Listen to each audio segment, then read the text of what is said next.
قصة ستوري إمام، هل هي فيك ولا مش فيك؟ لا، الستوري مش فيك، والستوري دي نزلت مدتها بالظبط 50 دقيقة واتمسحت، وبعد كده إمام راح مسح البروفايل بتاعه وغير صورة البروفايل بتاعته. مين صاحب الستوري دي أصلا؟ أحمد جميل، ده مدرب تحسين أداء، وعايز اقول لكم اللي هو كمان زملكاوي. فكوكم من القصه دي كلها. هل هيتم عليه عقوبه يا امام؟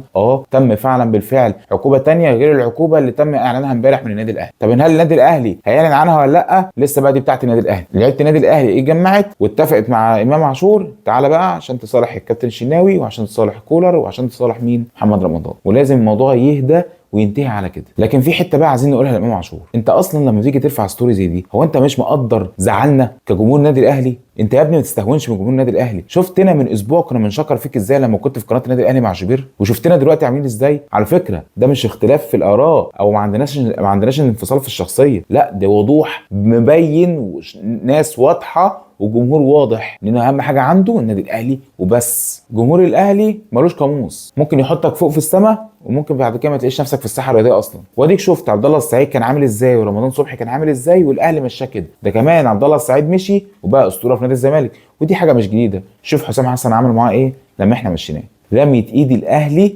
اسطوره عند الانديه التانيه في مصر. في بقى حته تانيه خالص ما حدش واخد باله منها، امام رفع ستوري اللي هو شخص بيقول كرهتني في الشهر الكريم يا راجل. للدرجه دي انت مش عارف انت بترفع ايه وبتدعم ايه؟ شهر رمضان الكريم اللي ايامه كلها مباركه، واحد بيطلع يقول انت كرهتني في شهر رمضان وانت بتشير الكلام بتاعه ده بدون وعي وبدون فكر. ده طبعا بخلاف ان الستوري دي اصلا بالفعل كان امام كان حاططها عشان خاطر الكابتن محمد رمضان. شفتوا بقى حته غلطه بسيطه للاعب في النادي الاهلي، الاهلي طلع اعلن بالعقوبه بتاعته وبس على كده. لكن ازاي الدنيا كلها اتقلبت واستوديوهات واخبار ومفيش. بص الامام دلوقتي بقى ترند، واحنا كلنا مش واخدين بالنا من الموقف والكارثه اللي عملها مصطفى شلبي على دكه الزمالك. ايه ده، هو مصطفى شلبي عامل يا باشا، ما هي دي القصه، هي دي القصه كلها. انت الدنيا كلها مقلوبه على امام وفي كارثه موجوده في نادي الزمالك ومحدش واخد باله منها ولا بيتكلم عنها. مصطفى شلبي بعد ما تم تغييره طلع كسر قعد يضرب في الدكه وقعد يزعق، وعبد الواحد راح طيب بخاطره وما كلموش، وجوميز جه قعد جنبه ما عبروش، حتى جوميز سابه ومشي. طب هل بقى الزمالك عمل عقوبه؟ ما فيش الكلام ده.